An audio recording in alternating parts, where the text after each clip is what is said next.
Jim Alexander here with the Real Talker at the premiere of Poms. I'm walking the red carpet. I'm not walking the red carpet, but I am on the red carpet interviewing those walking the red carpet. I am talking to the stars of the film, so check out my interviews coming up next.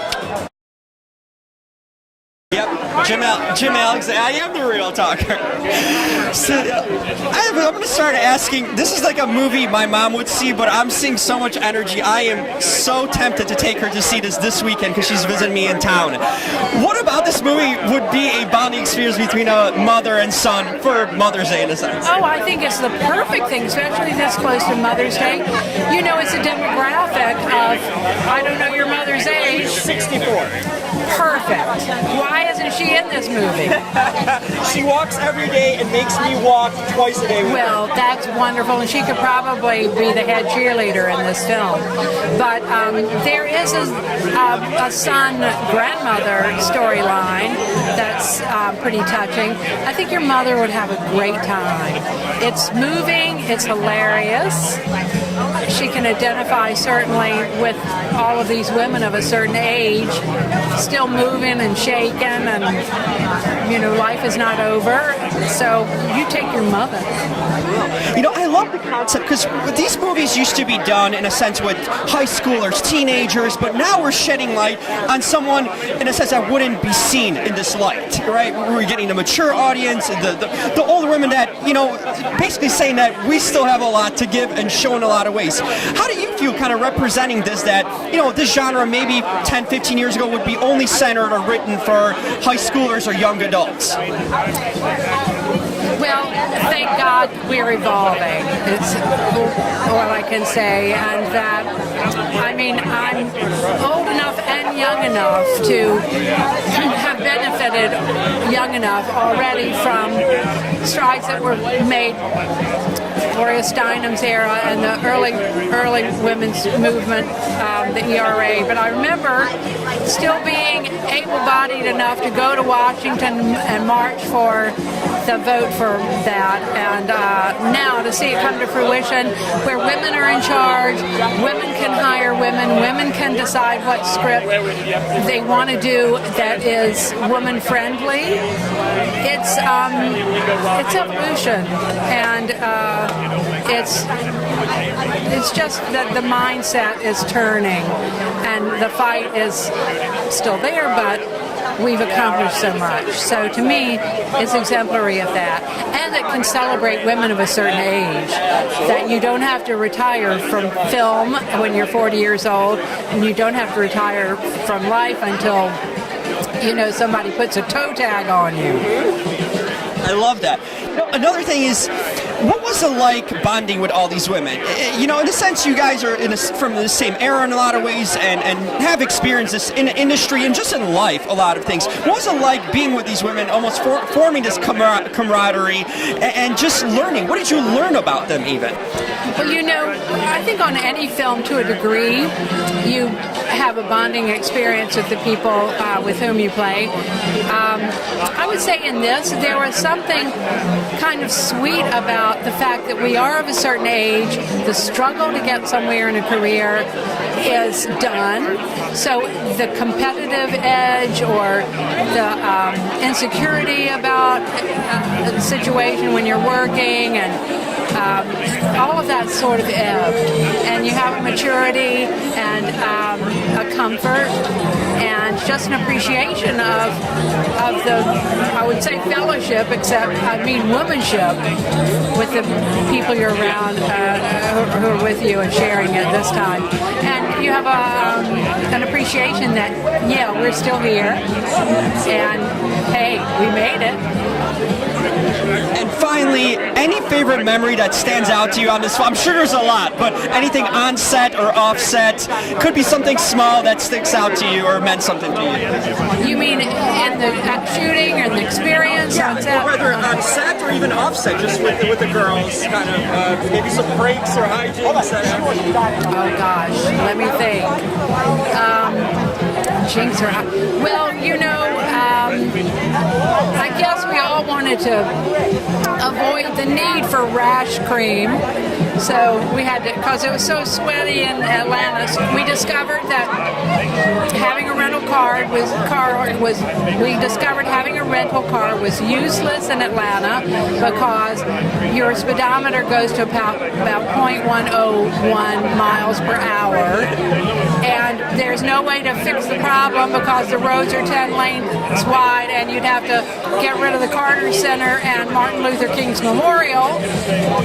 So we bonded over one person having an Uber app so we could just enjoy each other in the back seat and not keep hearing the recalculating.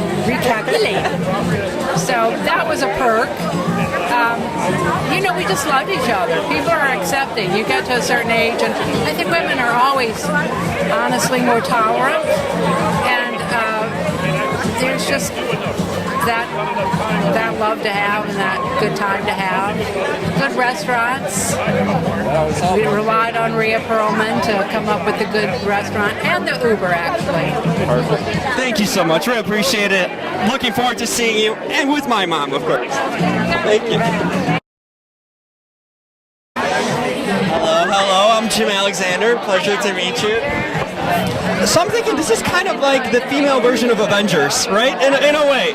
Yeah, man. We are the Avengers, right? But I mean, if we have to do Poms Endgame, I don't know if we'll get to that. Let's see. That's a working title to go. How much fun did you have working on this movie? Because it would seem to be a constant blast, and how do you keep the laughs away? I'm sorry, I didn't hear you. I'm like, how much fun did you have on this? It'd be hard to keep the laughs away in a lot of scenes, right? Yeah, it was pretty funny. But I got to tell you, our choreographer was very strict.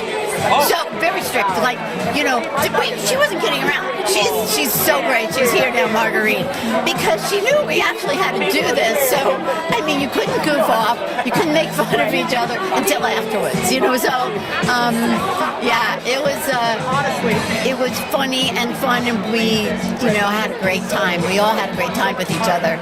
Any particular move or thing from the choreography that you found challenging, or you found easy, maybe, in that sense? No, it was like, what was challenging was putting the steps together. It wasn't like any one particular thing. It was just that it was a routine, and we all had.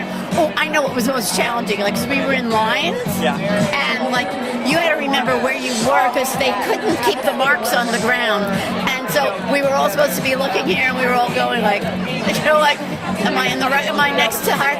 Oh no, I have to make a step back and take a step forward. So it was like keeping in, formation. That was the hardest part. Well, this is the kind of movie that I will take my mom to for Mother's Day. She's in town visiting. What do you think is the appeal of it? Because I like the fact that movies in recent years, like the book club, they're universal. They're just not for, females of a certain age. They really transcend and can apply to everyone. How do you feel the recent kind of years we've seen more movies with a more mature,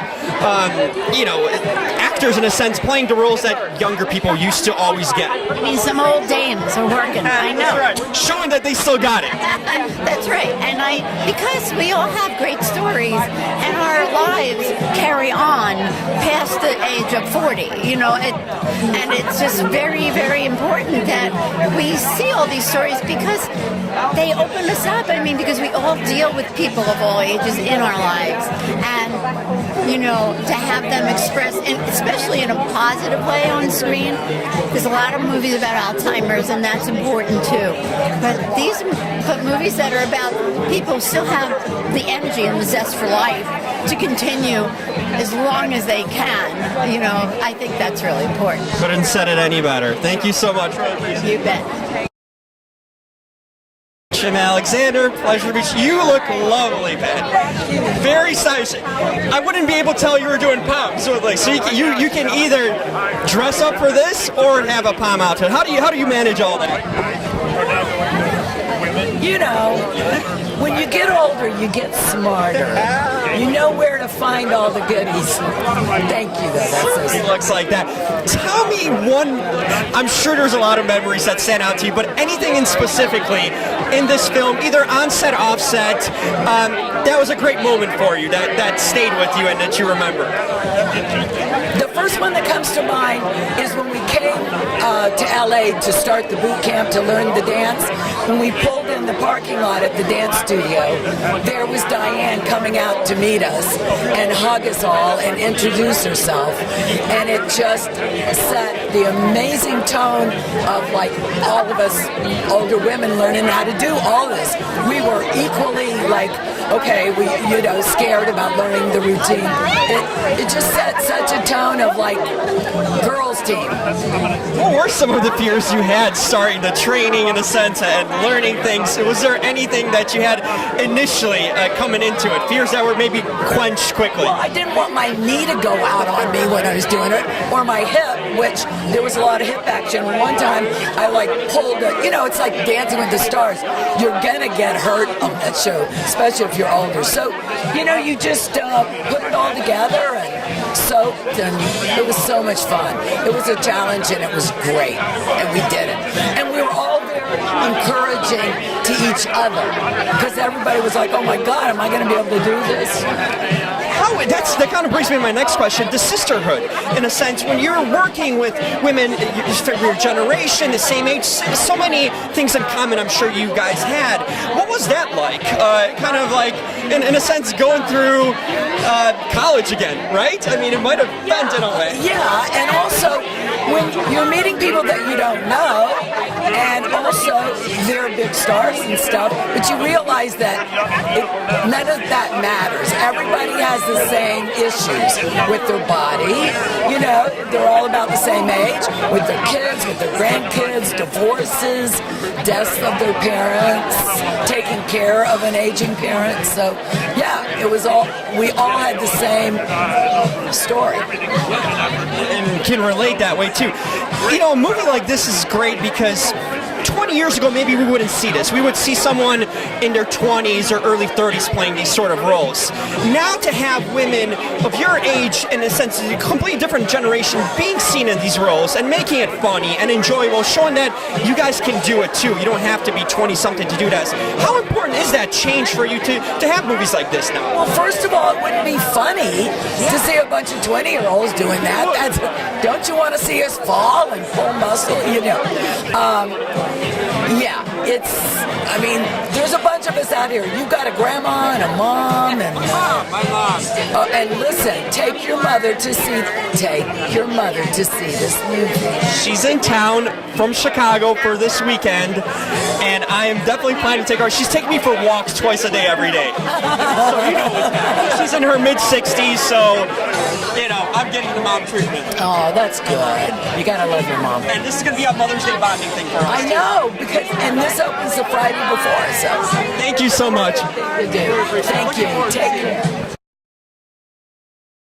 Jim Alexander, pleasure. I'm hearing the talk about working out and stuff. I am ashamed of myself. I've never been this kind of shape that I see you in right now. Oh, that's what does it take? I need tips.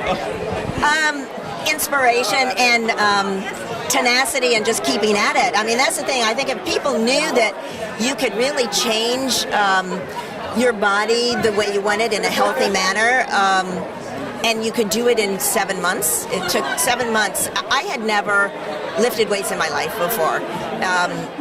And it's nice that everything has changed so that it looks healthy and it is healthy looking. When I was growing up, lifting weights wasn't really what women did. It was not looked at as feminine, which isn't it great that it's changed?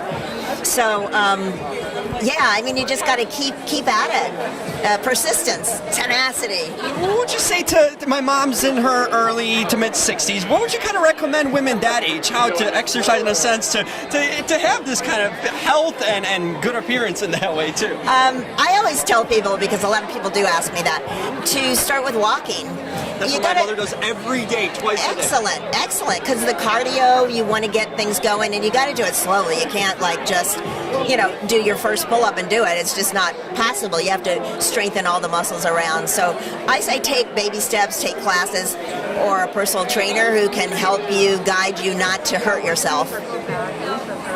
That's tremendous advice. It's the simple things that get you started to a better path. Step at a time, one step at a time, little bits, baby steps. That's what I say. What what is the most? I'm sure there's so much fun you had on this set and so many fun memories. Anything that stands out, either on set, off set, could be a small little thing that stood with you, that you really were proud of or enjoyed about this film. I would say some of the fun things was another of the girls would meet in the swimming pool when we were working out and learning the cheer, and so we would practice the cheer in the swimming pool, which is kind of difficult to do, but we would do things like that.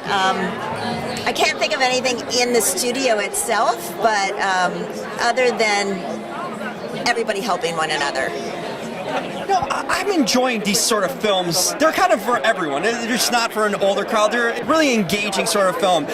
Recently, Book Club with Diane is in it too. Another movie that I took too. What is about these movies that to show kind of that you don't have to be 20 something to star in a comedy or have fun. To see in a sense mature older actors having fun and doing the things that we used to would see only like kind of teenager or high school kids be seen in light like that. I think it's wonderful, and we should have more of it so that people know that life can just begin in retirement time. You don't have to be in a retirement, no, you can be doing things. You can do things. You can, you just make up your mind to do it and do it. I think it's great that we're seeing our seniors so active. And you see it more and more, and I want to see more of it. I would like to see too. And finally, did you have an experience in a past with Poms and cheerleading, growing up, either college or high school? And how was it to kind of get it back to, after all these years, in a sense, relearn it or learn it from the start? Oh, that's a lot of questions there. I love my cheerleading experience at the University of Georgia, and I have a best friend from that time. And when we were doing Poms and rehearsing it, I stayed at her house. So it was kind of funny to just not only have the camaraderie of the Poms people, but I was staying with my cheerleader friend from college. Full circle. It was full circle, and getting the moves back. I mean, we had to look at the annual and look and see all the pictures from our cheerleading days, and they're a long time ago. Hey, but you're restarting, making it fresh in you. Thank you so much. Really hoping to see this movie and enjoy everything. You haven't seen it yet? No, I'm excited. Oh, do it. And the other great thing about it is that it's perfect for Mother's Day, and so many moms and daughters are going to see it together, and I love seeing that bond coming together. In my case, it'll be son and mom. My mom's in town visiting from Chicago, so I'm planning to take her to see this. I think that's wonderful. Son and mom is great, and get that pull-up and tell her to keep walking. I will. Thank you so much. Really appreciate it. So I'm hearing you're driving a golf cart, whatnot, rumors. Monster Golf. Tell me about this experience. What are you doing with this golf cart? Well, I'm Chief Carl, the head of security at this camp. You know the movie Story, right? I know the story. I haven't seen it yet. I haven't seen it either. I did read the script because I had to do it. But, I'm the authority figure. I've played a bunch of them in my life. And this is an authority figure in a comedy, so I got to do a little mugging. It was fun. It was fun. Now, who says older people can be funny? It's so great to see so many people, in a sense, you don't have to be 20, 30, to be funny and show comedy and show that spark in life, right? Mel Brooks is pretty funny. Mark Twain was pretty funny when he was old. I don't think, I think you're the guy that said old people aren't funny. I don't hear anybody saying that. But, a lot of older comics don't go out on the road anymore. But, you're funny, you're funny. What did you learn from these women? Kind of being around them, seeing them, do the lines and sense, but even off screen, offset. What is something that stood out to you? Well, a lot of them I've known for decades from my theater days in New York. And we sort of, for the most part, shot on different days. I was not involved in any of the cheerleading stuff until the very end when they cheer in the competition. So I didn't spend a lot of time with them. We stayed in different hotels because they had all the good ones taken by the time I got there. Not really, it was okay. What did you get? What sort of treatment? It was fine. My hotel was just fine. I'm trying to be funny. It's working. What's some sort of favorite memory do you have working on this film? anything either on set or off set that stuck with you? Like when you talk, I like the golf cart chase scene because Celia Weston, who is my nemesis in the movie, I've known for a long time, and she was actually afraid of the golf cart because it was high, and there's no, they had to put a seatbelt in for her, and I thought, this is crazy. It's a golf cart, but it was a high and big, strong golf cart, and so the fact that she was being this bossy, bitchy person, but underneath I knew she was scared. It gave me a lot of room to work And play with, in a sense, right? Yeah. So can we say you're now a golf cart pro after this, after all these takes? Sure, absolutely. I could be a golf pro. And finally, what is the best thing about this movie where someone like me would go see with their mom? What would you say about this movie would be the pitch for everyone to see? Stay active and never give up, and until it's really over, it ain't over. And it gets harder and harder to be up and cheerful as you get older. It just does, because things quit working, and you know where you are in the scope of life. You know the arc. People say they call me a middle-aged actor. My wife says, yeah, if you're going to live to be 140. So I think just maintain relationships with some people. I play golf, so I have a lot of friends at my golf club, and I work still, and that's always great. But that's stimulating. Move it or lose it. Move your body, do something. You didn't have to be cheerleading, obviously, but walk or throw a ball or try to keep moving. That's some sound advice. Couldn't have said it any better. Thank you so much. You bet. Bye-bye.